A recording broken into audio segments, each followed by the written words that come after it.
Assalamualaikum warahmatullahi wabarakatuh. Halo, selamat siang pemirsa. Apa kabar Anda hari ini? Semoga dalam kondisi baik dan juga sehat di situasi yang cuaca ini tidak menentu ya Putri. Betul. Bisa panas, bisa hujan. Tiba-tiba hujan deras begitu ya, panas terik. Dan pastinya tetap jaga kesehatan ya Vena, karena banyak juga rekan-rekan kita mungkin atau pihak keluarga yang saat ini mengalami batuk dan juga flu. Semoga pemirsa yang ada di rumah ini dalam kondisi baik. Kami sudah menyiapkan beragam informasi menarik yang akan kami sajikan di Apa Kabar Indonesia Siang. Dan ini adalah informasi pertama untuk Anda pemirsa. 2 pemuda nekat mengejar dan mencegat bus antar kota dalam provinsi di Jombang, Jawa Timur. Ya, tidak terima dengan ulah kedua pelaku, sopir dibantu penumpang ini menghajar mereka.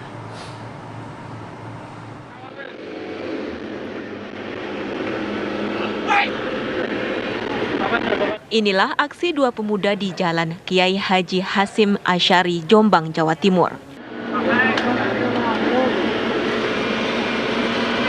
Tidak puas memaki dan memukuli bus, kedua pemuda tersebut menghadang laju bus Harapan Jaya jurusan Surabaya Blitar dan memaksa sopir turun dari bus. Lebu kantor polisi Pak, kantor polisi. Jadi kantor bisa. Yang polsek kono lho Pak. Tidak polsek, tidak polsek. Polsek Pak. Yang polsek Pak. Yang polsek Pak. Yang polsek Pak. Yang polsek Pak. Kernet yang lebih dulu turun dikeroyok oleh 2 pemuda ini.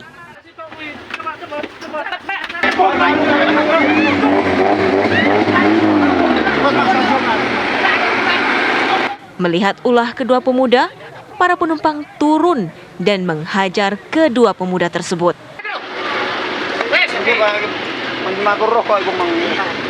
Enggak bukti nggih, enggak bukti. Aku ora salah kok. Enggak bukti. Tidak hanya penumpang, warga di sekitar lokasi pun ikut mengeroyok 2 pemuda. Hingga akhirnya massa kian banyak mengepung kedua pemuda yang diduga dalam pengaruh miras.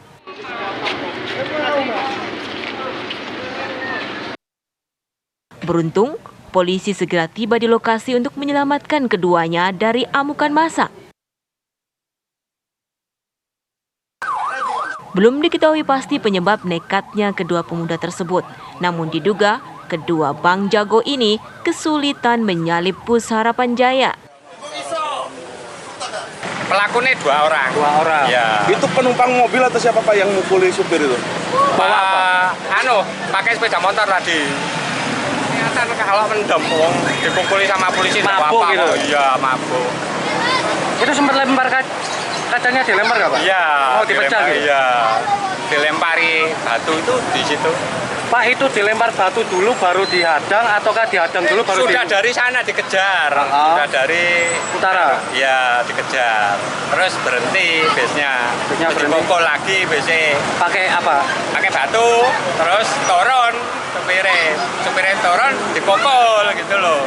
Terus nggak terima, penumpangnya yang nggak terima, katanya gitu.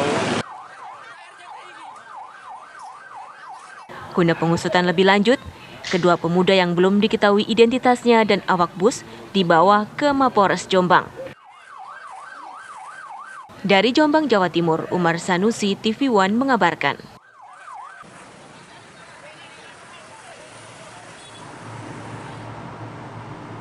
Dari Jombang kita menuju Palembang pemirsa. Polisi menggelar rekonstruksi pembunuhan korban dicor di belakang distro Kota Palembang.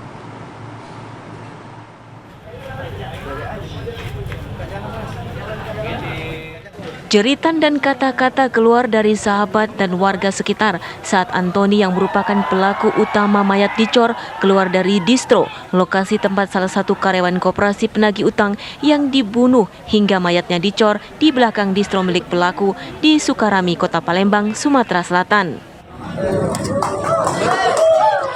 Dalam rekonstruksi pembunuhan, selain 3 pelaku, Antoni sebagai otak pelaku utama, Pongki, dan Kelvin. Polisi juga menghadirkan 2 saksi serta para pengacara. Satu demi satu adegan diperagakan oleh para tersangka dan terlihat jelas banyaknya pukulan hingga jeratan yang dilakukan pelaku sehingga korban meninggal dunia, lalu dikubur dan dicor di belakang distro milik pelaku. Jadi dia dilakukan oleh teman-teman dari Berapa adegan Bang? 45. Pada adegan berapa? Nanti biar dari teman-teman Polres bisa menjelaskan. Oke, sesuai keterangan Bang, sesuai keterangan. Oke, thank you Bang. Oke. Akibat perbuatannya, para pelaku ini terancam hukuman penjara seumur hidup. Dari Palembang, Sumatera Selatan, Samsul Rizal, TV One mengabarkan. Pemirsa, seorang ibu rumah tangga yang tengah hamil 8 bulan tewas di tangan suaminya sendiri di rumah kontrakan di kawasan Lubuk Sikarah, Kota Solok, Provinsi Sumatera Barat.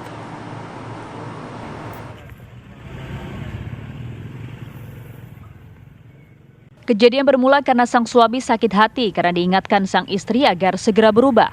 Sakit hati karena diingatkan, sang suami langsung melakukan kekerasan ke istrinya sendiri, di mana sang suami juga menutup wajah korban memakai bantal selama 4 menit sehingga tak bisa bernafas.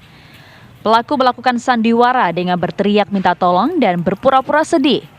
Curiga dengan sikap dan gerak-gerik pelaku, keluarga korban pun langsung melaporkan kejadian ini ke Polres Solok Kota. Tidak berselang beberapa jam, penyidik menemukan bukti kuat bahwa Rizky, 23 tahun, adalah pelaku tunggal. Mendapati laporan tersebut, malam itu juga penyidik langsung melakukan pemeriksaan atau interogasi wawancara kepada ibu kandung korban, menanyakan apa yang dia temukan dalam kondisi jasad atau jenazah korban. Nah, setelah itu, untuk mempersingkat prosesnya, setelah dilakukan pemeriksaan dan pengambilan keterangan, besoknya hari Selasa hari Selasa pagi, kemudian penyidik menjemput Rizky di kontrakannya. Dan alhamdulillah Rizky kooperatif, dia bersedia dibawa ke kantor polisi dan di ruang penyidikan Polres yang bersangkutan di BAP, ditanyai, diinterogasi dalam kapasitas sebagai saksi. Nah, dalam proses itu yang bersangkutan mengakui perbuatannya bahwa dia memang sudah melakukan pembunuhan terhadap istrinya, walaupun disampaikan itu mungkin refleks dan tidak sengaja karena emosi. Saat ini pelaku sudah berhasil diamankan tim Resmob Satreskrim Polres Solok Kota. Kapolres Kota Solok AKBP Ahmad Fadilan mengatakan untuk mengungkap penyebab kematian, polisi akan melakukan ekshumasi terhadap makam korban dan anaknya yang dimakamkan di Batang Anai, Kabupaten Padang Pariaman. Akibat perbuatannya, pelaku dikenakan pasal 338 KUHP tentang pembunuhan dengan sengaja menghilangkan nyawa orang lain dan kurungan penjara 15 tahun. Dari Kota Solok, Sumatera Barat, Beni Roska, Faiz Ramadan, TV One mengabarkan.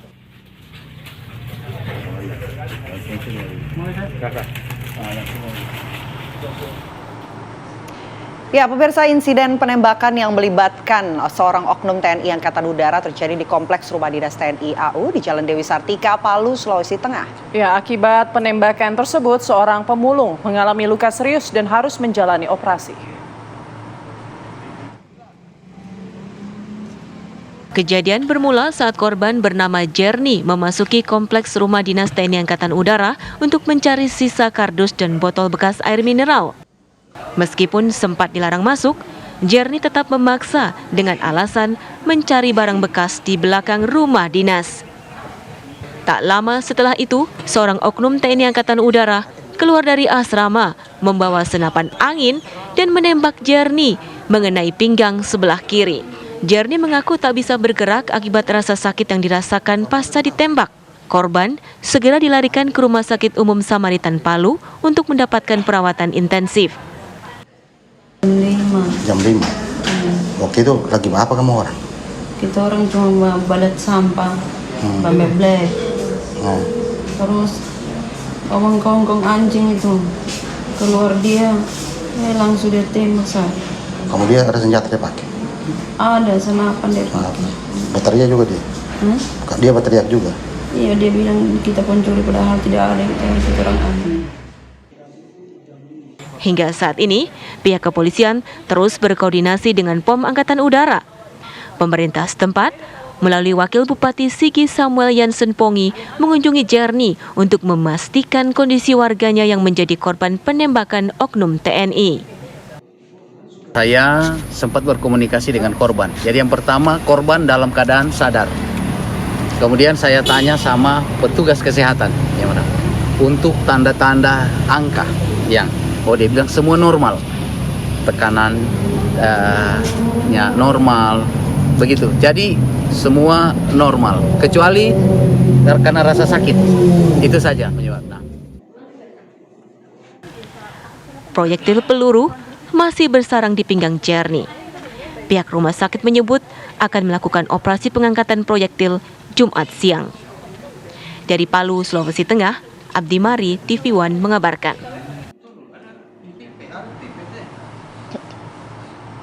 Aparat Satreskrim Polresta Pati menyita belasan sepeda motor tanpa dokumen lengkap. Kendaraan-kendaraan bodong ini rencananya akan dikirim ke Kalimantan melalui pelabuhan Surabaya.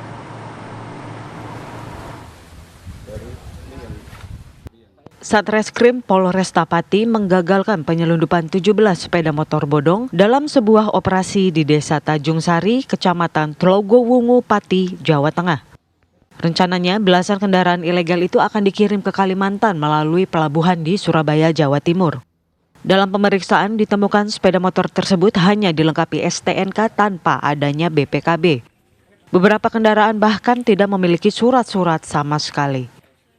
Polisi menangkap seorang pria berinisial AM, 28 tahun, yang merupakan sopir truk.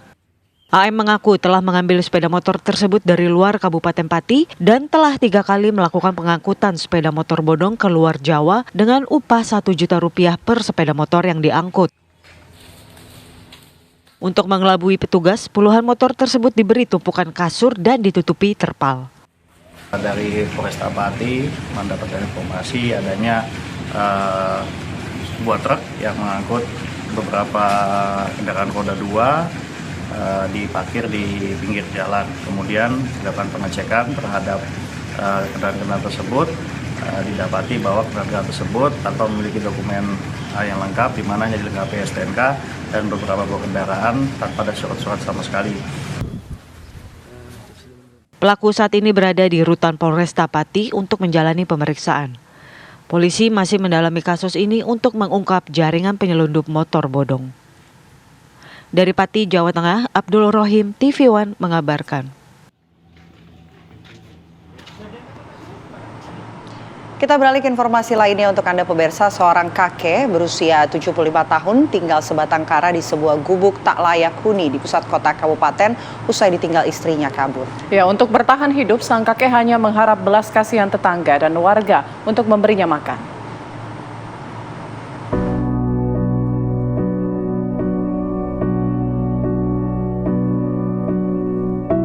Gubuk berukuran 2 x 3 meter ini menjadi tempat tinggal kakek bernama Slamet, usia 75 tahun, warga Kecamatan Muara Bulian, Kabupaten Batanghari, Jambi. Ia terpaksa menumpang di gubuk reot milik warga dengan kondisi tidak layak huni karena tidak lagi memiliki sanak saudara usai ditinggal kabur istrinya. Mbah Slamet sering jatuh sakit selama tinggal di gubuk yang beralaskan tanah dan dinding papan rusak akibat dimakan usia. Tidak ada barang mewah yang dimilikinya kecuali tempat tidur sederhana dan tumpukan kain usang yang menjadi alas tubuh rentanya untuk beristirahat. Selama bertahun-tahun, sang kakek nyaris luput dari perhatian pemerintah setempat dan hanya mengharapkan belas kasihan warga agar bisa bertahan hidup. Adalah itu makan itulah bantuan dari pemerintah itulah. Apa bentuk bantuan yang dikasih? Beras, duit dari PKH itu adalah. Itu kapan mereka pemerintah yang ngasih bantuan itu? Sejak kapan itu? Itu 3 bulan sekali, 14 sekali itu. Pero enggak salah 4 bulan sekali itu. Makan sehari-hari ya, ini anak ini sering ngantar gitu kan, ada lauk, ada nasi dikasih gitu. Kami juga nih anak sebelah ini juga ya. Terus dia bulanannya tuh sepertinya ada orang sering datang bantu-bantu gitu. Meski hidup sebatang kara, sang kakek tetap merasa bersyukur karena masih ada tetangga dan warga sekitar yang mau berbaik hati padanya. Warga sekitar berharap pemerintah dapat memberikan tempat tinggal yang layak untuk Mbah Slamet. Dari Batanghari, Jambi, Tarmizi, TV One mengabarkan. Anda kembali di Apa Kabar Indonesia Siang, pemirsa. Seorang tahanan Kejaksaan Negeri Sarolangun, Jambi kabur usai menjalani persidangan di Pengadilan Negeri Sarolangun pada Rabu sore. Ya, pelaku nekat kabur usai divonis hukuman 5 tahun penjara dari putusan hakim.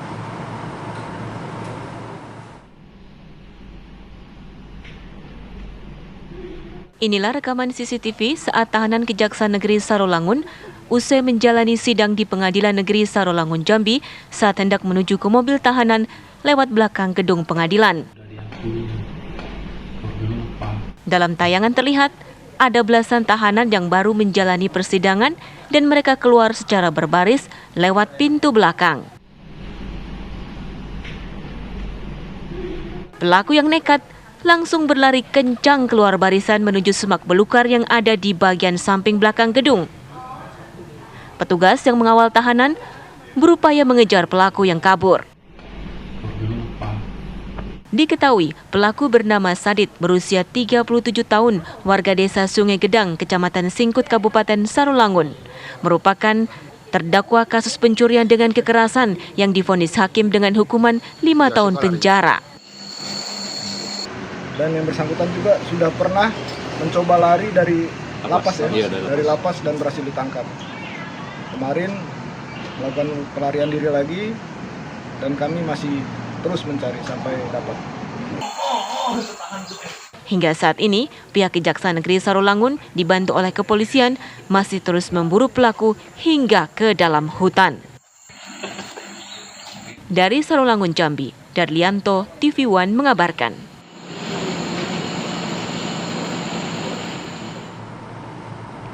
Ya, dan untuk mengetahui lebih detail pemirsa mengenai perkembangan kaburnya tahanan usai divonis, kita tersambung bersama dengan Kajari Sarolangun, Bapak Alfred Tasik Palulungan. Selamat siang, Pak Alfred.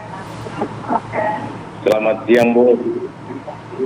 Oke, Pak Alfred, mungkin pertama bisa cerita terlebih dahulu, Pak, kronologis kejadian ini seperti apa pada saat itu, para tahanan lagi jalan menuju kemana, dan kok tiba-tiba bisa langsung lari kabur begitu, Pak? Terima kasih, Bu, atas waktu dan kesempatan yang diberikan. Sesuai informasi dari petugas kami di lapangan, Bu, pada saat selesai sidang, semua terdakwa sudah disidangkan, hendak dinaikkan ke mobil tahanan. Terdakwa Sandit itu bersama temannya di borgol, tapi karena dia tarik keras ininya langsung lari, Bu.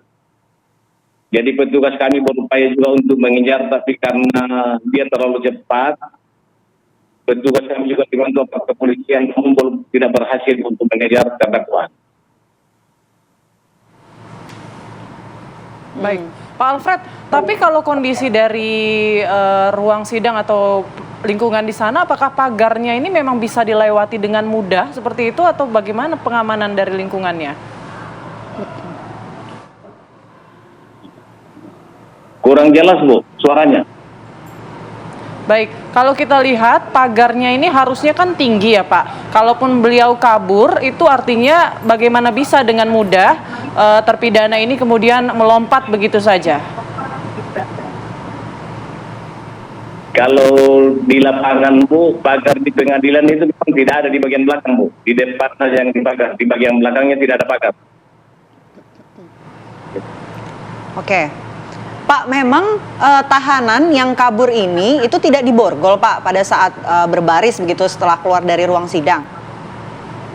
Diborgol, Bu. Kalau Ibu perhatikan di reka lambat itu, Bu, dia tarik tangan. Jadi satu borgol 2 orang di borgol ininya. Jadi satu-satu, Bu. Jadi satu borgol di teman dia, satu di dia. Jadi dia tarik itu tangan, kelihatan tangan teman itu tertarik untuk lari. Baik. Temannya sendiri kondisinya apakah tangannya terluka mungkin karena itu ditarik paksa begitu? Gimana? Terluka. Itu kan mereka satu dengan temannya itu terborgol begitu ya Pak. Kalau dia bisa kabur sendiri, artinya temannya harusnya juga ikut tertarik begitu. Kalau memang tadi seperti penjelasan Bapak, mereka itu ada 2 orang yang dalam satu borgol begitu. Lepas borgolnya, Bu.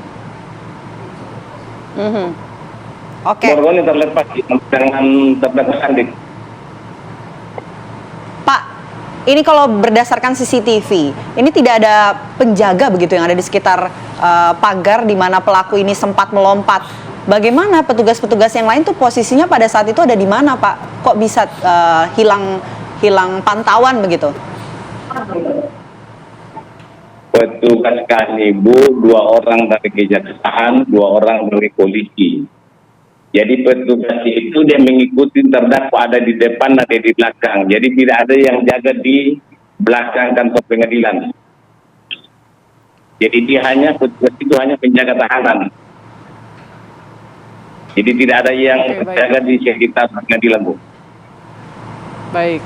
Hingga saat ini pengejaran terhadap napi yang kabur ini bagaimana Pak perkembangannya? Kami sedang berupaya, Bu, dengan pihak berkoordinasi polisian, tentara, semua aparat kejaksaan juga kita libatkan. Saya baru dari lapangan yang dulu ketemu teman-teman kepolisian, tentara untuk memberi semangat, Bu, supaya mereka lebih bersemangat dalam melakukan pencarian terhadap terdakwa. Kita berupaya, Bu, Oke, Pak Alfred, apakah tahanan ini juga pernah melakukan hal serupa begitu, sempat berupaya untuk melarikan diri?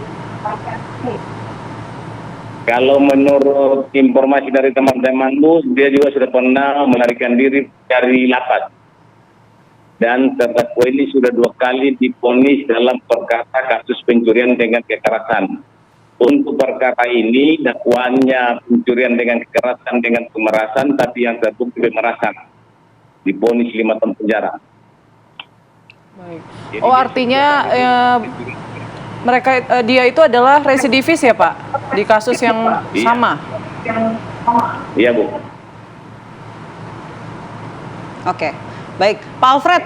Kabarnya lokasi dari tempat tahanan kabur ini lari ke sekitaran hutan begitu. Bagaimana pemetaan untuk pencarian titik lokasi dari tahanan ini? Karena posisinya kan di hutan begitu Pak. Nampaknya ada kesulitan dari petugas untuk melakukan pencarian dari tahanan ini. Iya, Bu. Dari Pak Kapolres kemarin setelah saya kembali dari Medan buat acara ke tempat Kapolres di kantor.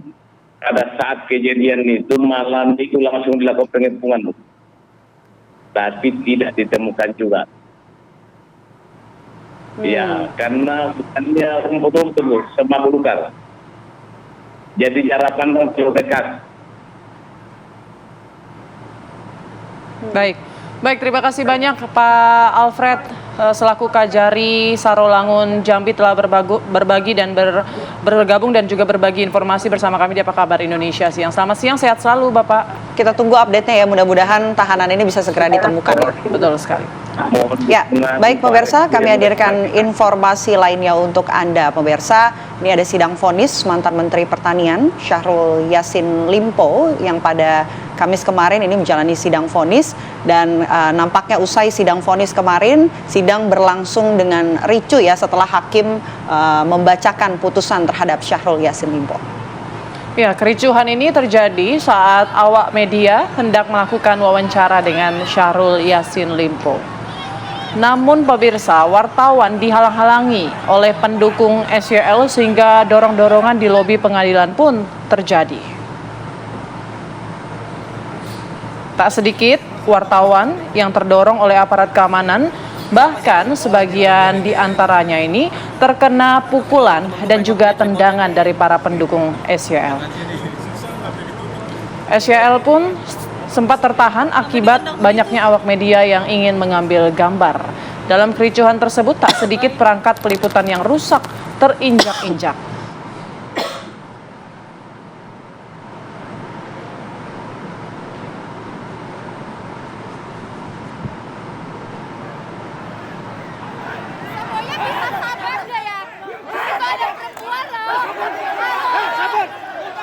Sabar.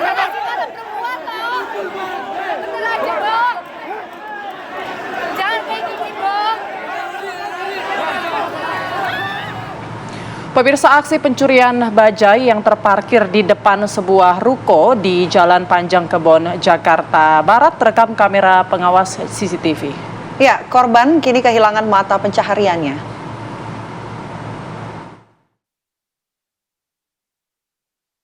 Inilah rekaman CCTV yang memperlihatkan aksi pencurian bajai yang terparkir di area ruko di Jalan Panjang Kebon Jeruk, Jakarta Barat. Pelaku beraksi seorang diri tanpa kesulitan membawa kabur bajai tersebut. Pencurian terjadi pada tanggal 5 Juli, sekitar pukul 12:30 Jumat dini hari. Korban mengaku baru mengetahui bajainya raib pukul 2 Jumat pagi saat hendak mengantar istrinya berbelanja ke pasar.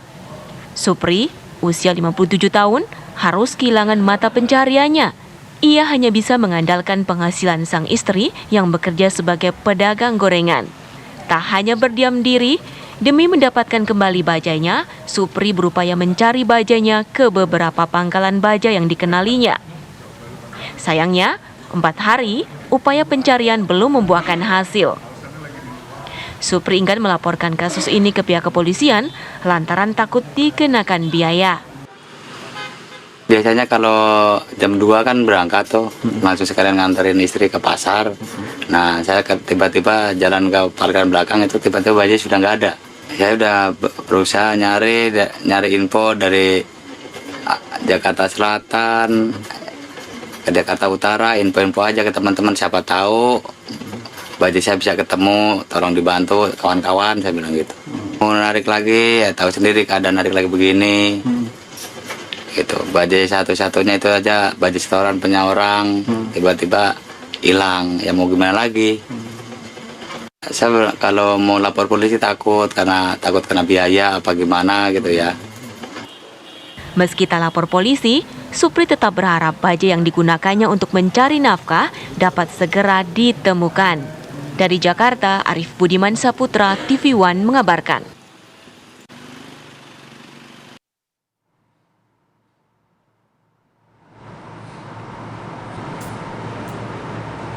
Pemirsa, 2 warga Banjarmasin, Kalimantan Selatan meninggal dunia setelah mengonsumsi kecubung yang dioplos dengan obat-obatan terlarang dan juga alkohol. Sementara puluhan pemuda lainnya dirawat di rumah sakit jiwa usai menyalahgunakan tanaman herbal tersebut.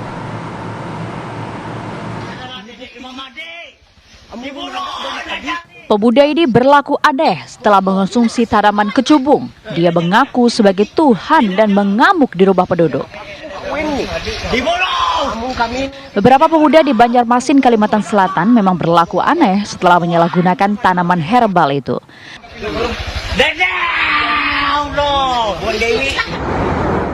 Ada yang masuk ke kolam penuh ilalang karena merasa sedang berenang di awan.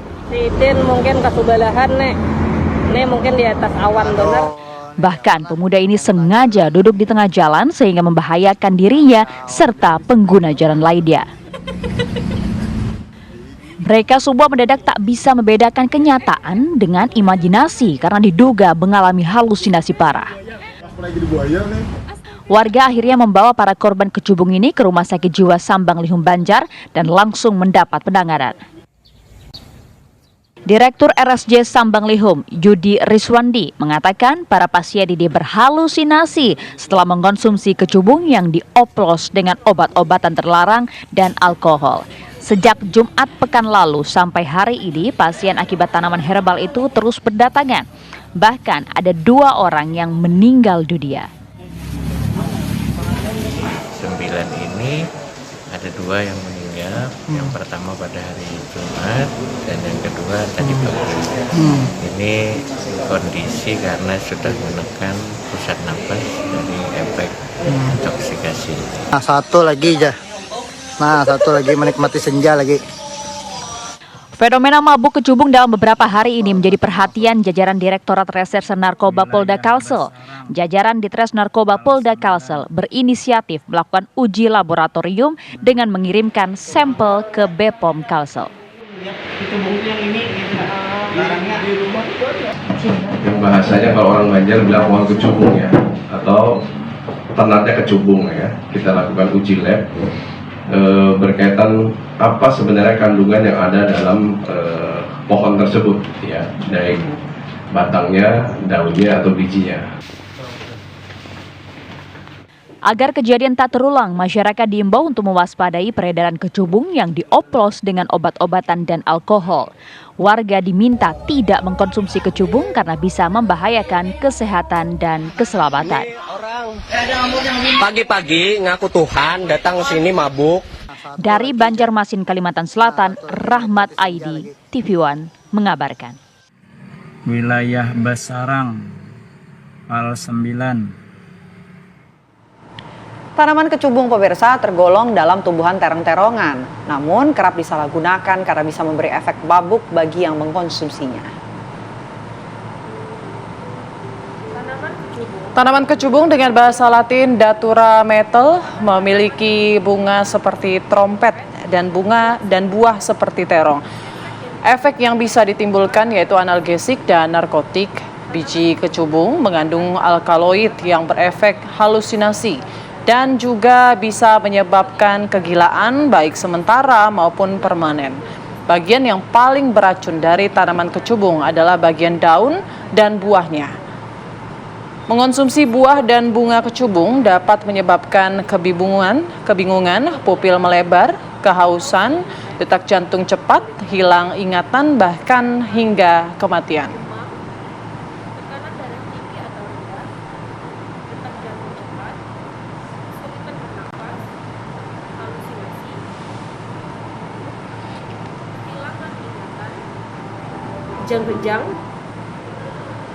Berbicara soal efek kecubung bagi tubuh, sudah tersambung secara virtual Dr. Iman Firmansyah, spesialis kedokteran jiwa, selaku Kepala Balai Rehabilitasi BNN Badoka Makassar. Selamat siang, Dr. Iman. Ya, selamat siang. Baik, Dr. Iman, ini yang kita tahu kan kecubung ini termasuk dalam tanaman herbal ya, bisa dikatakan. Bahkan waktu kecil kita mungkin sering mainnya, ini sebutnya bunga-bunga trompet begitu. Betul. Ya. Lalu kita baru mengetahui sekarang bahwa ada efek yang membuat halusinasi. Ada juga yang kemudian disalahgunakan oleh para penggunanya untuk mabuk-mabukan dan lain sebagainya. Apa sebenarnya kandungan yang terdapat di dalam kecubung ini? Ya benar Mbak Putri, Mbak Vina. Jadi memang waktu kita kecil kita sebut ini trompet gitu ya, tapi sekarang kan namanya juga di trompet setan gitu, karena efek-efek negatifnya sangat banyak. Jadi memang di dalam tanaman kecubung ini banyak zat-zat yang ada dalam tersebut. Ada atrofin, ada skopolamin, ada hisioamin. Itu adalah golongan-golongan alkaloid. Nah itu yang sangat berbahaya apabila dikonsumsi terlalu berlebihan bagi kita. Oke. Kalau dari BNN sendiri, ini melihatnya apakah tanaman dari kecubung ini masuk ke dalam golongan yang bisa juga dikatakan bagian jenis dari narkotika, atau sebetulnya berbeda begitu? Ya, jadi kita lihat kalau di golongan di alkaloid ini kan ini kan mengandung juga efek antikolinergik. Jadi dia mengganggu sistem saraf pusat dan juga bisa berhalusinasi. Tadi disebutkan situ ada gambar-gambarnya dengan halusinasi dan lain-lain. Jadi efek-efek inilah yang dapat membuat terganggunya sistem saraf pusat kita. Namun memang ini belum ada di lampiran di undang-undang gitu. Jadi mungkin itu sedang dibahas. Tapi memang zat-zat yang terkandung di dalamnya ini adalah golongan alkaloid. Golongan inilah yang bisa menyebabkan salah satunya berhalusinasi karena golongan ini mengganggu sistem saraf pusat ada di otak kita.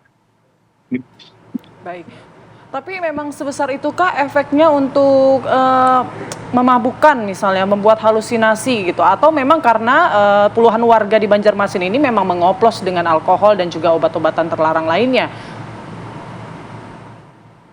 Iya, jadi memang ini adalah ada berbagai macam jenis zat yang digabungkan ini juga mempunyai efek yang sama berbahayanya. Yang kita lihat pertama kita akan bicara masalah kecubung ini dulu. Kecubung ini kan tadi kita sudah sebutkan bahwa ini mengandung alkaloid. Ya, alkaloid ini adalah salah satu antikolinergik yang bisa membuat meracuni sistem saraf. Jadi kenanya di sistem saraf hingga menyebabkan halusinasi. Tadi kita lihat gambarnya begitu banyak orang-orang yang berhalusinasi. Lalu juga efek ini, kenapa orang yang udah tahu berbahaya, ini membuat senang, karena juga ada efek-efek bahagianya, ada efek-efek euforianya. Jadi ada efek-efek yang rasa senang apabila mengkonsumsi ini.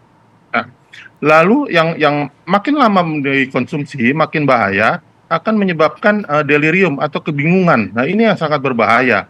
Jadi dia pikirannya jadi berkurang, menurun, fokusnya menurun, gelisah. Lalu kadang-kadang juga tidak mengenal orang di samping. Tadi begitu banyak di video tersebut tidak mengenal orang di kiri dan kanannya. Lalu bahaya yang berikutnya adalah di tubuh kita, ini menyebabkan dehidrasi. Makanya banyak orang-orang yang menggunakan kecubung ini sering minum gitu, karena sering haus, lalu mulut kering dan lain-lain. Karena itu ada ciri-ciri dari dehidrasi. Yang lebih berbahayanya lagi adalah takikardi, denyut jantungnya yang akan meningkat. Inilah yang akan menyebabkan risiko serangan jantung, stroke, bahkan menyebabkan kematian. Apalagi kalau ditambah dengan zat-zat yang lain, tambah alkohol. Di mana alkohol juga dia menyerang sistem saraf pusat juga. Di situ, di alkohol itu dia akan meningkatkan juga tekanan darah, lalu menyerang gangguan jantung, kerusakan saraf dan otak, dan juga di fungsi hati, karena ada zat-zat yang merusak hati, hepatotoksik. Nah, bayangkan apabila kedua zat ini digabungkan dengan efek yang sama-sama menyerang di saraf otak dan juga di bagian fisik. Itu yang kita banggakan, apalagi kalau ditambah dengan zat yang ketiga atau keempat. Nah, inilah yang menyebabkan efek kematian. Itu kan kalau penggunaannya berlebihan begitu. Tapi kalau mungkin dokter mengetahui bagian ataupun sisi tanaman yang mana begitu yang paling berbahaya untuk ataupun memberikan efek yang paling besar begitu ke arah sisi negatif, dokter? Ya, ini zat-zat alkaloid ini hampir ada di semua bagian tanaman ini. Namun memang penyebarannya itu tidak sama semua. Jadi ada beberapa persentasenya. Dan yang paling banyak itu memang ada di daun dan di buah. Gitu. Namun di semua bagian tanaman itu sudah ada zat-zat zat-zat. Baik, Dokter Iman, tadi kan disampaikan juga banyak ya beragam efeknya. Ini bisa stimulan, bisa halusinogen, kemudian bisa depresan juga. Kalau untuk jenis narkotika sendiri yang ada saat ini mirip-mirip dengan jenis narkoba yang mana ini, Dok? Kalau kecubung ini? Yang pasti ini kan mengganggu berhalusinasi ya, mengganggu berhalusinasi. Kalau setiap jenis narkoba itu pasti berbeda-beda efeknya sama efek sampingnya dan lain-lain gitu. Karena agak sulit untuk disamakan dengan zat yang mana gitu kan. Kalau di narkoba itu kan kita ada masukkan di golongannya, ada golongan stimulan, ada golongan depresan, ada golongan opioid ataupun golongan-golongan lainnya. Jadi untuk saat ini mungkin karena belum ada di undang-undangnya, mungkin penggolongannya masuk di golongan lainnya. Tapi masih dicek laboratorium ya saat ini, Pak? Belum keluar ya hasil dari kecubung ini? Seperti apa, kemudian masuk golongan mana? Kalau saya dengar kan ini sudah dimasukkan dari Polda Kalsel ya, dari Polda Kalsel yang untuk untuk melihat jenis zatnya dan kandungannya lain. Jadi mungkin kita tunggu dari Polda Kalsel ya, saya lihat di berita. Oke. Baik, terima kasih banyak Dokter Iman telah memberikan ilmu baru ya, pengetahuan kepada kita semua mengenai tanaman kecubung. Terima kasih dokter, selamat kembali beraktivitas. Kita ke informasi lainnya, pemirsa. Penyidik Polres Metro Jakarta Selatan memeriksa suami dari artis Bunga Citra Lestari, Tiko Arya Wardana sebagai saksi pada Kamis pagi. Tiko diperiksa untuk mengklarifikasi berkaitan dengan dugaan penggelapan dana milik PT Advaya Sanjaya di tahun 2015 hingga 2021 sebesar 6,9 miliar rupiah.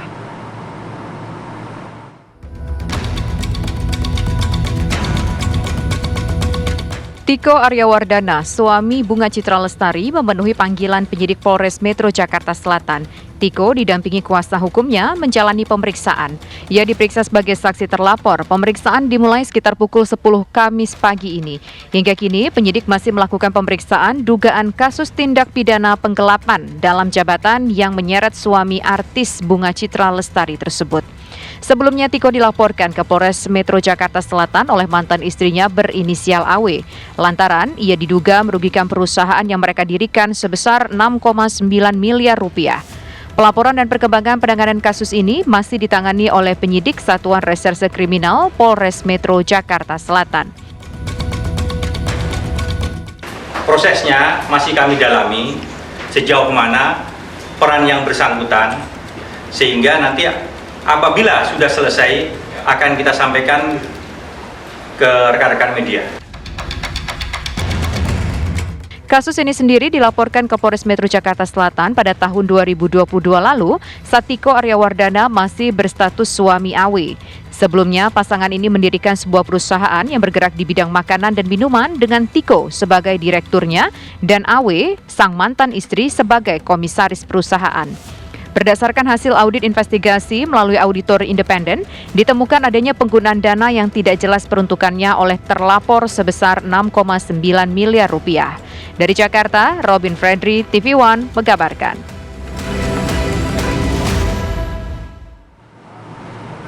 Tiko Aryawardana menjalani pemeriksaan selama 10 jam di Polres Metro Jakarta Selatan terkait penggelapan dana perusahaan sebesar 6,9 miliar rupiah. Ya, suami dari artis Bunga Citra Lestari ini pemirsa meminta untuk tidak mengaitkan permasalahan ini kepada istrinya. Tiko diperiksa sejak pukul 10 pagi hingga jam 8 Kamis malam. Tiko Aryawardana sempat meminta kepada awak media agar tidak mengaitkan kasus yang menjerat dirinya dengan Bunga Citra Lestari atau BCL. Diberitakan sebelumnya Tika Aryawardana dilaporkan oleh mantan istrinya AW atas dugaan kasus penyalahgunaan jabatan dan penggelapan dana perusahaan sebesar 6,9 miliar. Tiko dan AW membangun bisnis bersama. Sayangnya dalam bisnis tersebut dikatakan rugi dan usaha pun gulung tikar. Tapi pemeriksaan baru bisa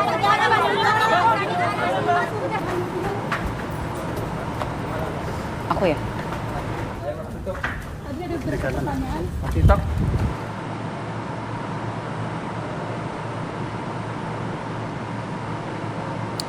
Ya, nama Tiko Aryawardana, suami penyanyi Bunga Citra Lestari, ini menjadi sorotan publik pemirsa setelah dipolisikan oleh mantan istrinya. Ya, Tiko diduga menggelapkan dana sebesar 6,9 miliar rupiah dari bisnis makanan dan minuman yang dibangun bersama mantan istrinya.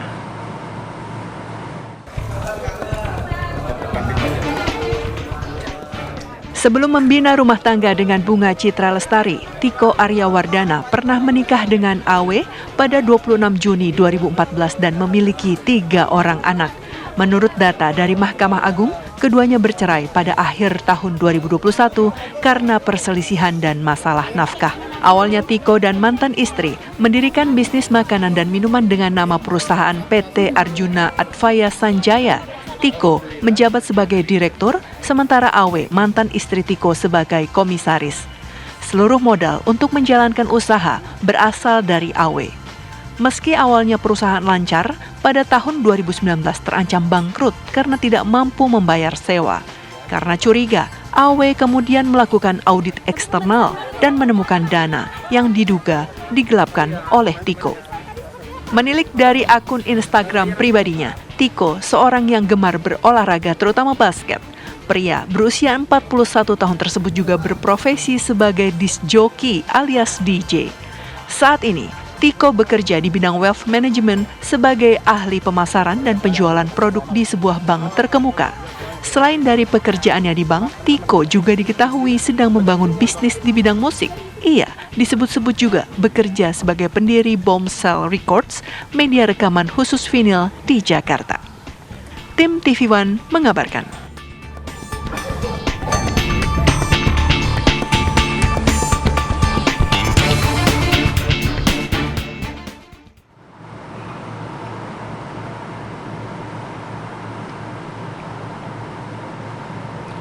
Ya, beredar video di media sosial pemirsa, salah seorang pengasuh pondok pesantren di Kabupaten Malang, Jawa Timur mengaku bisa berkomunikasi dengan semut, malaikat, bahkan dengan Tuhan Yang Maha Esa. Selengkapnya akan kami hadirkan sesaat lagi.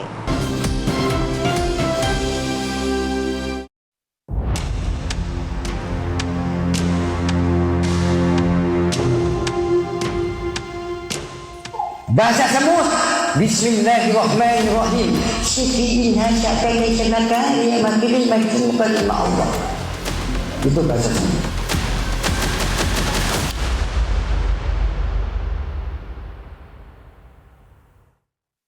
Bahasa semut. Bismillahirrahmanirrahim. Syifi'in hasya'atan laysanakari makilin makin mukalim Allah. Itu bahasa semut. Unggahan video viral tersebut beredar di sejumlah media sosial seperti TikTok, Facebook, Snack Video, dan Instagram. Dalam unggahan video viral tersebut nampak seorang pengasuh pondok pesantren, yaitu Pondok Pesantren Unik yang bertempat di Dampit, Kabupaten Malang, mengaku dapat berkomunikasi dengan semut, jin, malaikat, bahkan Tuhan. Pengasuh Pondok Pesantren Unik tersebut biasa dipanggil dengan Buya Gufron. Namun menurut salah seorang pengurus Ponpes Unik, sejumlah pengakuan Buya Gufron yang menggemparkan dunia jagat maya tersebut tidak utuh dan banyak yang dipotong oleh pihak yang tidak bertanggung jawab. Ada pihak yang sengaja mau menjatuhkan nama Buya Gufron termasuk Pondok Unik yang telah berdiri sejak tahun 1999 tersebut. Ketika Buya Gufron mengatakan berbicara dengan semut, nah ini juga potongan video. Kalau orang nonton yang panjang yang aslinya, ketika Buya mencontohkan berbicara dengan semut, beliau ini mengajarkan jangan kira semut ini mendoakan kita, tinggal kita mampu gak mendoakan makhluk-makhluk yang lain, karena perintahnya Allah irhamu man fis samawati wal ardh. Ustadz Ubat menambahkan bahwa induk Pondok Pesantren Unik berada di Ampel, Surabaya dan memiliki cabang pondok di sejumlah daerah termasuk juga di Malang. Ponpes Unik di Malang ini kini memiliki 300 santri putra dan putri dengan visi menjadikan anak bangsa yang agamis dan nasionalis. Dan santri pun tidak dipungut biaya sama sekali. Dari Malang, Jawa Timur, Edi Cahyono, TV One mengabarkan.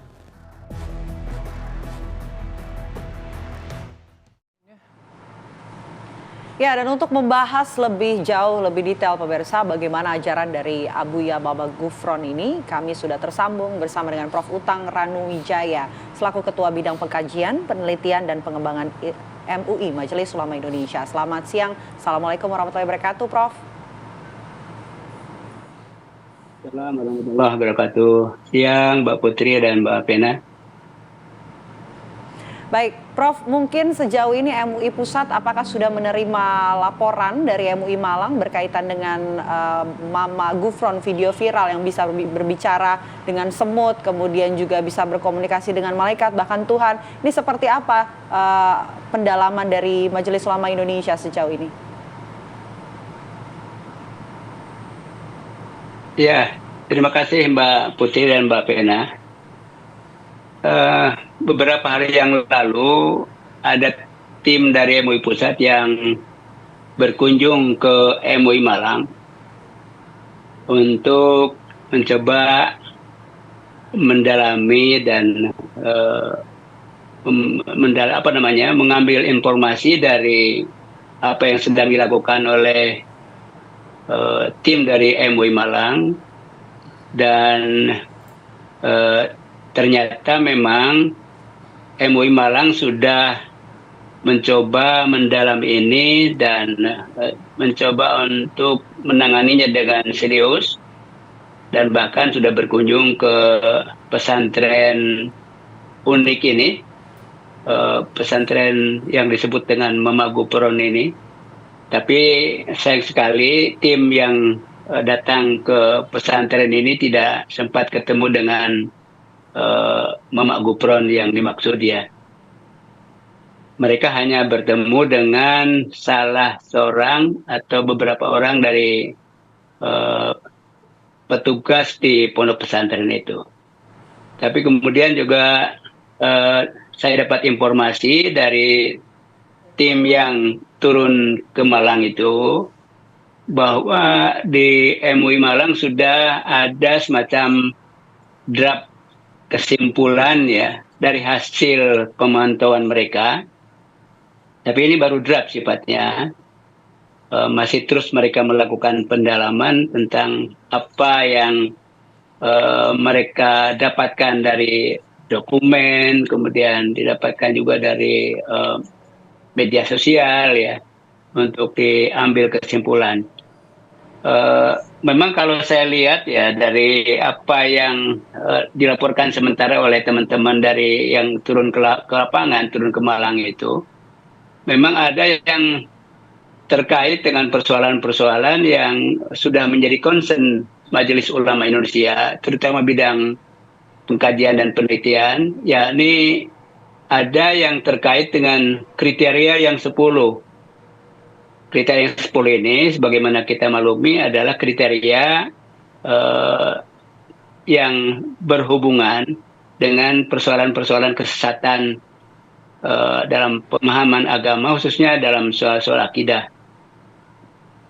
Nah, yang ditemukan oleh teman-teman yang turun ke Malang itu sudah ditemukan ada beberapa poin yang terkait dengan kriteria yang 10 itu. Sehingga dalam suatu kesempatan saya pernah menyampaikan bahwa ada kesesatan yang disampaikan oleh Mama Gufroni. Tapi saya tidak mengatakannya sesat karena memang belum dipatwakan oleh Majelis Ulama. Cuman kalau dicoba dikonfirmasi dengan kriteria yang 10, maka saya katakan itu ada kesesatan dari ceramah-ceramah atau pandangannya dari Mama Gufron itu. Ajakan seperti apa maksudnya, Prof? Begitu Mbak Putri. Ya. Ajakan yang dimaksud itu ajakan bukan ajakan tapi ajaran. Oh ya, bukan ajakan. Ajaran. Ceramah-ceramahnya itu setelah diteliti oleh teman-teman di MUI Malang, ternyata ada yang terkait dengan kriteria yang 10. Kriteria yang 10 itu kriteria yang menunjukkan ada kesesatan dari pandangan-pandangan. Itu dari paham-paham keagamaan. Sehingga saya berani mengatakan ini ceramah-ceramahnya Mama Gufron ini menyesatkan begitu. Ya, yang dimaksud menyesatkan situ memang karena ada yang terkait dengan persoalan akidah yang menurut kriteria yang sudah ditetapkan oleh Majelis Ulama Indonesia itu kriteria kesesatan, ya, dan ada beberapa yang disampaikan oleh yang disebut dengan Mama Gufron itu justru yang menyesatkan umat. Misalnya, ya, menyebutkan dia adalah penjaga gawang neraka begitu, ya. Kemudian dia bisa bicara dengan malaikat, ya, bisa pesan itu ini, ya, dia dapat tanda tangan dari Allah gitu, ya, dia bisa berkomunikasi dengan para malaikat termasuk dengan Rasul begitu. Nah, itu kan hal-hal yang tidak mungkin dilakukan oleh manusia kecuali Nabi yang bisa berkomunikasi dengan para malaikat, ya, Nabi Muhammad SAW. Manusia setinggi apapun dia nggak bisa berkomunikasi, dan itu kan menyalahi sistem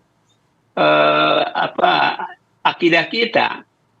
Akidah kita tidak mengajarkan itu, dan tidak ada dalil sedikit pun baik Al-Quran maupun hadis yang menunjukkan bahwa kita bisa berkomunikasi, apalagi bisa meminta supaya malaikat tidak melakukan ini dan itu kan tidak mungkin. Sesuatu yang tidak mungkin, manusia bisa membatasi geraknya malaikat, membatasi tugas malaikat dalam menjalankan perintah Allah. Ya, nggak mungkin juga ada orang yang bisa menghentikan, mencabut nyawa seseorang, ya, karena diperintah oleh Mama Gufron. Itu kan nggak mungkin. Itu tidak sesuai dengan akidah, ajaran akidah kita. Kemudian juga dari sisi syariah juga ada masalah dari yang disampaikan oleh Mama Gufron itu. Misalnya bahwa salat itu bisa diganti dengan memberikan sedekah kepada anak yatim piatu. Ya nggak bisa. Tidak ada dalil sedikit pun yang membenarkan bahwa salat itu bisa diganti dengan memberikan sedekah kepada anak yatim piatu. Prof. Utang, Itu diantara ini yang, kapan MUI akan berencana untuk memanggil Mama Gufron ini untuk memverifikasi pernyataan-pernyataan tersebut? Karena kan kalau kita lihat video yang beredar di media sosial ini adalah video-video yang sudah terpotong begitu. Mungkin ada klarifikasi lebih detail yang bisa disampaikan langsung oleh Mama Gufron ke pihak MUI. Ya sebenarnya kalau dia proaktif menerima tamu dari MUI, itu bisa disampaikan kepada tamu-tamu kita yang datang ke sana. Ya, nah kalau ternyata memang teman-teman di Malang tidak bisa mewawancarai atau melakukan tabayun kepada Gufron, ya mungkin nanti akan saya minta teman-teman di MUI Jawa Timur untuk memanggil Gufron supaya datang ke MUI Jawa Timur. Tapi kalau juga tidak bisa dihadirkan ke Jawa Timur, ya tentu ya MUI Pusat yang langsung yang akan memanggilnya. Ya, kita coba itu untuk melakukan klarifikasi, untuk melakukan tabayun apa yang menjadi pandangan-pandangannya selama ini yang cukup menggelisahkan masyarakat, mengkhawatirkan masyarakat, dan menyesatkan masyarakat. Ya. Baik. Ini yang perlu diklarifikasi kepada. Ada juga poin penyimpangan dari ceramah Mama Gufron ini. Benarkah memang ada melakukan penafsiran Al-Quran yang tidak berdasarkan kaidah ilmu tafsir atau salah penafsiran? Sering sekali tidak dari pantauan teman-teman MUI yang sudah langsung datang ke sana. Ya, yang agak sulit dari Gufron ini karena dia akan kalau berdasarkan ceramah-ceramahnya di media sosial yang diunggah di YouTube, itu kan sepertinya tidak ada yang jelas dari ucapan-ucapannya itu, karena dia seolah-olah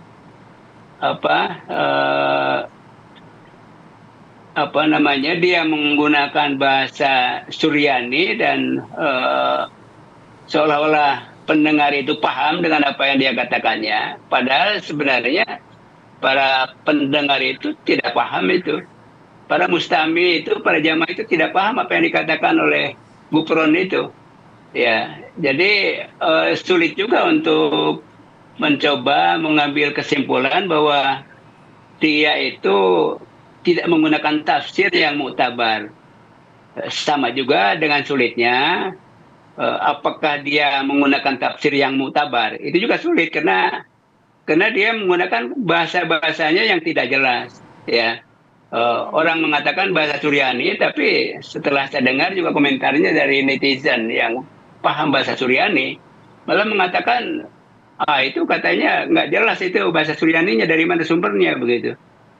Ya, jadi makanya saya sampaikan ketika di TV MUI itu, saya katakan bahwa Gufron ini sebenarnya sedang main-main saja itu.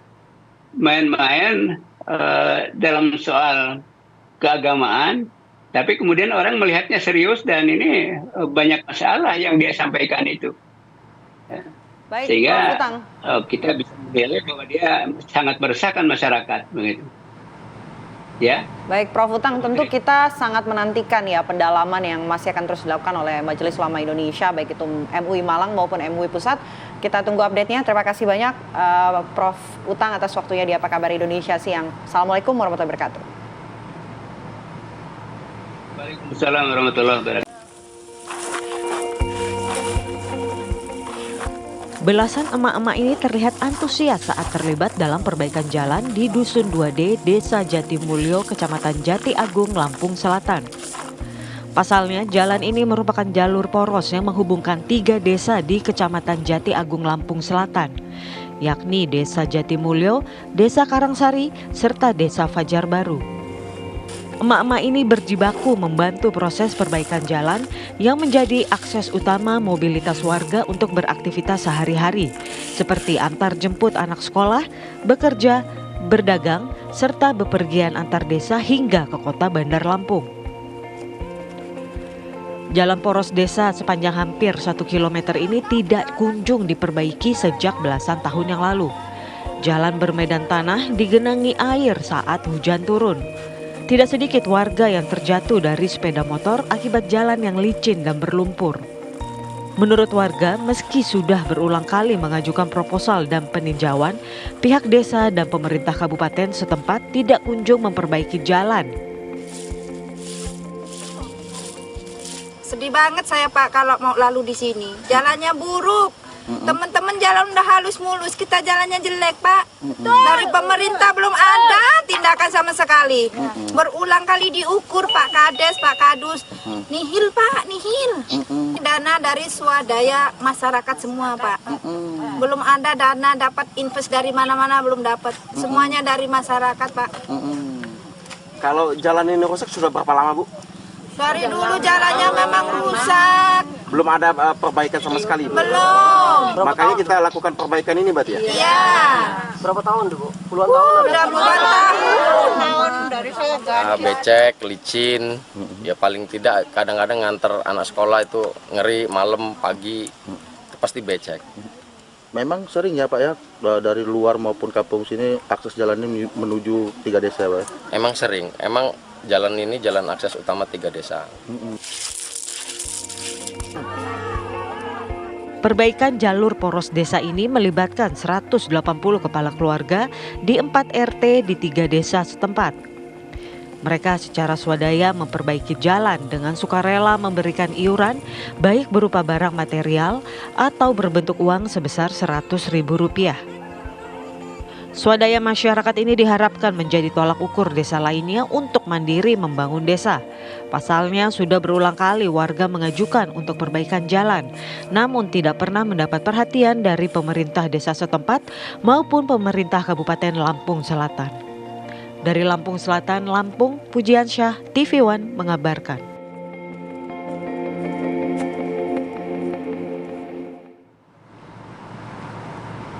Ya pemirsa, kita dengarkan langsung mengapa emak-emak di Desa Jatimulyo, Lampung ini secara swadaya membuat jalan. Sudah bergabung bersama kita Ibu Wiji Astuti, warga Desa Jatimulyo. Selamat siang Ibu Wiji. Selamat siang Mbak. Baik, Ibu, awal mulanya kemudian pada akhirnya ibu-ibu di sana bergotong royong membuat jalan ini seperti apa? Apakah sebelumnya belum pernah atau tidak melaporkan soal kerusakan jalan di area rumah Ibu? Karena ibu-ibu punya inisiatif ingin jalannya bagus, makanya ibu-ibu sangat sukarela ingin gotong royong memperbaiki jalan mereka. Oke, sudah berapa lama Bu ini para mama ini melakukan gotong royong untuk memperbaiki jalan?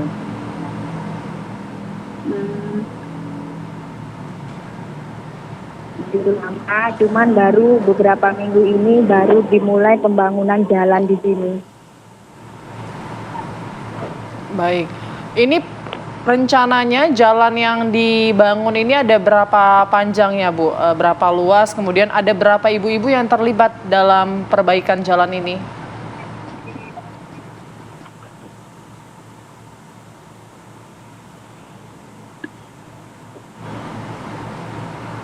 Panjang jalan sekitar 300 meter dari atas sampai ke dalam.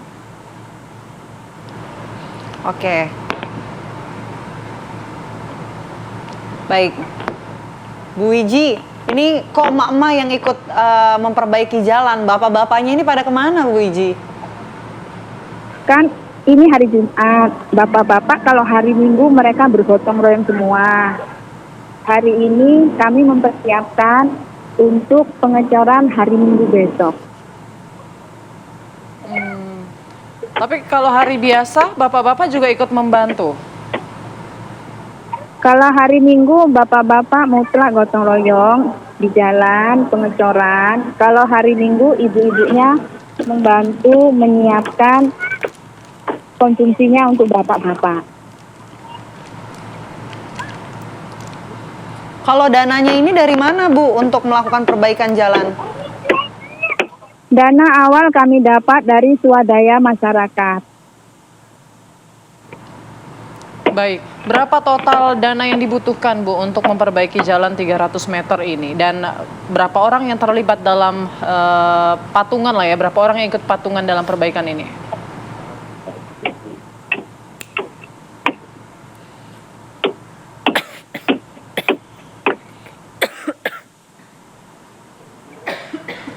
Dana kami dikisarkan ya. Baik, berapa Bu dana yang dibutuhkan? Kami butuhkan untuk pengecoran jalan sekitar 360 juta. 360 juta itu dari masyarakat, swadaya masyarakat. Itu cukup banyak loh Bu. Sebagian dari swadaya masyarakat dan sebagian juga ada bantuan donatur yang membantu pembangunan jalan kami. Dari baik, ada donatur, baik.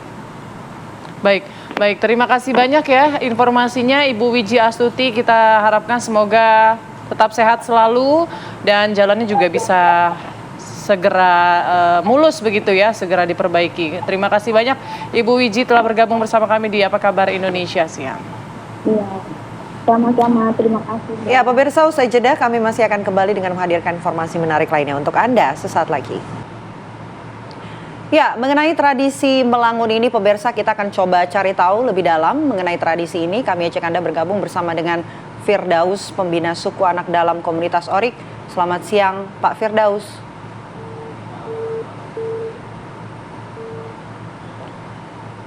Baik, ya kita juga ingin mendengarkan ya, siapa tahu ada penjelasan yang bisa disampaikan oleh Pak Firdaus. Kita sapa lagi, Pak Firdaus, selamat siang, bisa mendengar kami dengan jelas? Ya, bisa, di sini jelas suaranya. Baik, Pak Firdaus mungkin bisa dijelaskan Pak, ini tradisi Melangun ini sebetulnya tradisi apa dan sudah ada sejak kapan Pak? Ya, kehidupan suku anak dalam di masa lalu itu kan ruang hidupnya berupa hutan itu masih sangat cukup banyak kalau untuk di Provinsi Jambi. Nah, jadi kebiasaan mereka di masa lalu itu kalau ada yang meninggal itu biasanya memang ditinggal di dalam hutan. Hutan itu dinamakan oleh mereka hutan pemakaman. Itu memang tersendiri hutannya. Namun di hari ini memang di beberapa tempat memang masih ada yang masih menjalankan budaya itu gitu. Nah, seperti yang terjadi di Kabupaten Merangin, Provinsi Jambi. Nah, itu ada berita tentang penemuan mayat bayi, ya kan. Nah, mungkin ini di wilayah sana mereka masih menggunakan dan menjalankan budaya seperti itu gitu. Nah. Baik, Pak Firdaus, tapi makna dari Melangun sendiri itu seperti apa? Melangun itu sendiri merupakan bagian dari ritual mereka bersedih, Mbak. Mereka bersedih dalam artian keluarga yang meninggal itu memang sangat berkesan bagi mereka dan mereka sangat sayang dengan sama yang meninggal gitu kan. Makanya saking sedihnya para keluarga ini dengan rombongan yang ada di dalam satu kelompok itu pergi meninggalkan tempat itu sementara. Nanti sekian bulan, kalau dulu hitungannya tahun, kalau sekarang karena wilayah jelajah mereka sudah terbatas, hutan juga sudah tidak ada gitu, nah kan maka volume dari Melangun mereka tidak sampai lagi tahunan. Jadi hitungan bulan mereka sudah kembali lagi ke wilayah tersebut gitu. Oke. Kalau berbicara mengenai suku anak dalam ini, sebetulnya seperti apa sih Pak? Mungkin bisa dijelaskan apakah banyak juga dari suku anak dalam ini yang sudah ikut berkehidupan seperti warga biasa begitu? Ya, kalau di wilayah binaan kami di Kabupaten Tebo, ini kan mereka sudah tidak lagi kalau ada yang meninggal itu ditinggal di dalam hutan, tapi mereka sudah ditanam dikubur layaknya masyarakat umum. Namun di binaan kami yang lain yang memang masih ada hutan, kayak di wilayah Tanah Garo, Tabir, Desa Tanah Garo di Kecamatan Muara Tabir, Kabupaten Tebo, itu mereka memang masih mempunyai hutan. Nah, budaya meletakkan jenazah itu ke dalam hutan pemakaman di sana masih ada. Namun di beberapa tempat wilayah binaan kami di Kabupaten Tebo itu sudah layaknya masyarakat umum ditanam. Baik, terima kasih banyak penjelasannya Bapak Firdaus selaku pembina suku anak dalam komunitas Oryx. Sehat selalu. Selamat siang Bapak. Selamat siang. Ya pemirsa, kami jeda terlebih dahulu. Saya jeda, kami kembali saat lagi untuk Anda.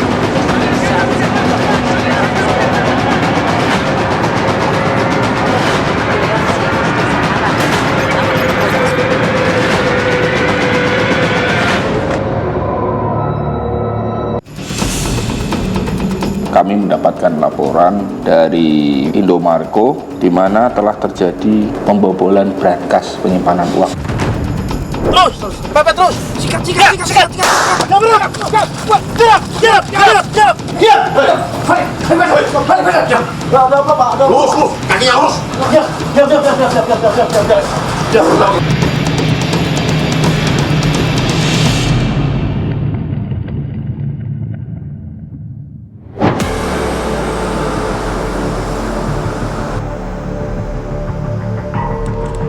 Aksi pencurian spesialis bobol brankas gudang makanan di belasan TKP berhasil diringkus Satuan Reserse Kriminal Polres Brebes, Jawa Tengah.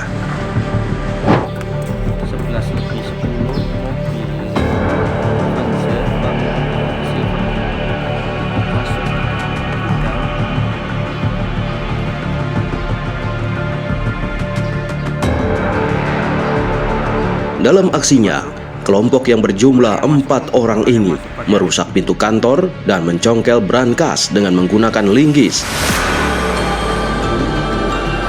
serta memotong kunci dengan gergaji besi.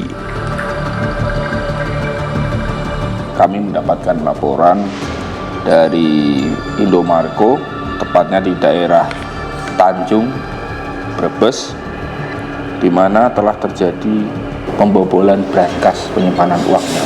Jadi dari situ karyawan menemukan brankasnya dibobol, langsung membuat laporan ke Polres tempat. Setelah mendapatkan laporan adanya pencurian di sebuah gudang makanan di kawasan Pantura Tanjung, Brebes, Jawa Tengah, Satuan Reserse Kriminal Polres Brebes beserta Jatanras Polda Jawa Tengah langsung bergerak.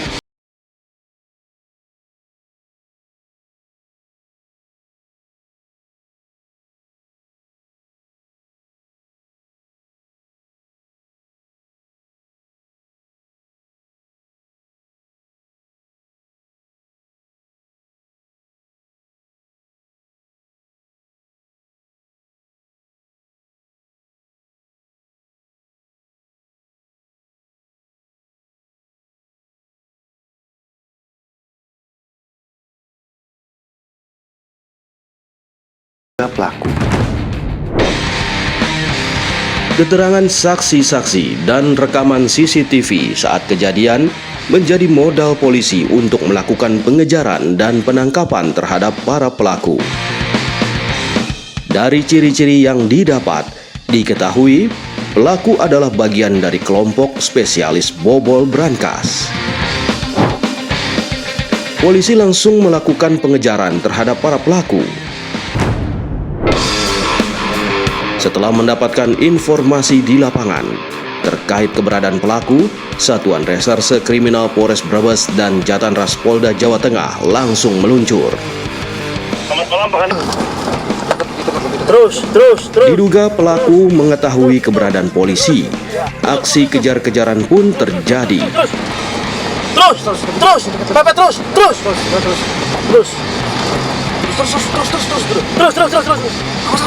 Hati-hati. Sikat.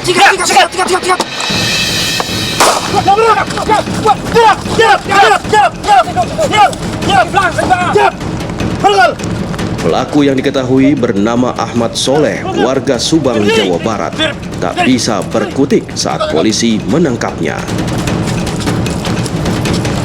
Ahmad Soleh yang diketahui sebagai otak dari kejahatan pun mengakui perbuatannya, melakukan pembobolan brankas di gudang makanan di kawasan Brebes, Jawa Tengah, Jawa Timur, dan Jawa Barat. Dari tangan Ahmad Soleh, polisi menyita 1 unit mobil yang digunakan untuk melakukan tindak kejahatan.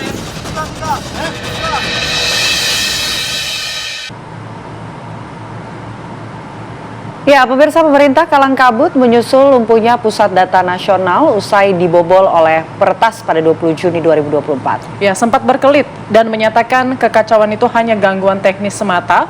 4 hari kemudian barulah pemerintah buka suara. PDN dibobol Pertas dengan virus ransomware. Dan informasi berikut ini sekaligus menutup jumpa kita di Apa Kabar Indonesia Siang. Saya Putri Windasari dan Vena Kitan pamit. Terima kasih. Sampai jumpa.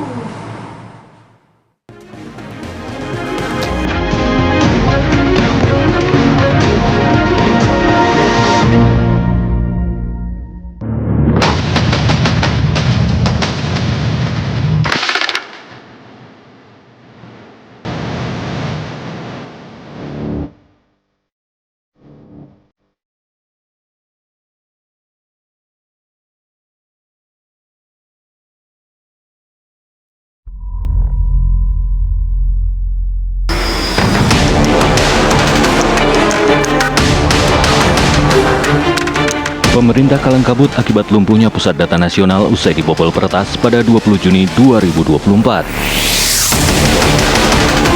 Serangan cyber berupa ransomware pada Pusat Data Nasional Sementara 2 atau PDNS 2 di Surabaya menyebabkan lumpuhnya server sejumlah lembaga dan kementerian.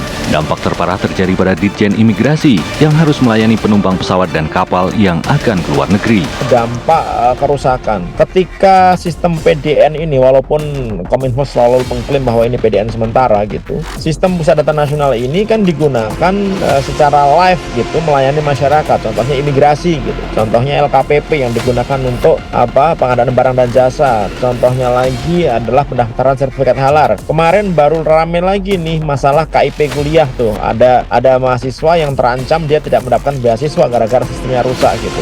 Jadi dampaknya sudah pasti akan merugikan masyarakat sebagai pengguna layanan pemerintah ini gitu. Kemudian dampak berikutnya adalah sistem layanan yang down ini tentu akan menghambat kinerja pemerintah.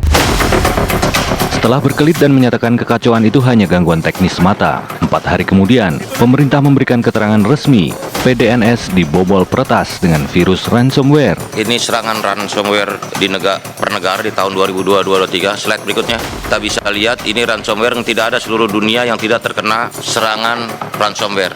Dan yang terbesar adalah Amerika Serikat 40,34%, Kanada 6,75%, Inggris 6,44%, Jerman 4,92%, dan Prancis 3,8%. Indonesia terkena dampak sekitar 0,67% dari serangan ransomware. Kita bersama. Betul bahwa para Pertas ini meminta tebusan 8 juta US dollar. Kementerian Komunikasi dan Informatika adalah pihak yang bertanggung jawab atas pengelolaan Pusat Data Nasional Sementara atau PDNS. Sementara itu, pihak yang bertanggung jawab atas keamanan PDNS adalah Badan Cyber dan Sandi Nasional atau BSSN. Pusat Data Nasional sejatinya adalah implementasi dari Peraturan Pemerintah Nomor 95 Tahun 2018 tentang Sistem Pemerintahan Berbasis Elektronik atau SPBE. Pemerintah saat ini tengah membangun Pusat Data Nasional di Batam, Cikarang, dan IKN Nusantara. Sebagai solusi sementara menunggu selesainya pembangunan PDN, pemerintah telah membangun Pusat Data Nasional Sementara atau PDNS bekerjasama dengan Telkom dan Lintas Arta. BSSN semestinya mengaudit keamanan cyber secara menyeluruh terhadap infrastruktur informasi vital, khususnya yang berkaitan dengan pemrosesan data-data strategis maupun data-data pribadi warga negara. Sementara itu, Kominfo selayaknya memastikan pemenuhan seluruh standar kepatuhan terkait perlindungan data pribadi, termasuk kewajiban untuk segera memberikan notifikasi kepada subjek data berkaitan dengan kegagalan perlindungan data pribadi.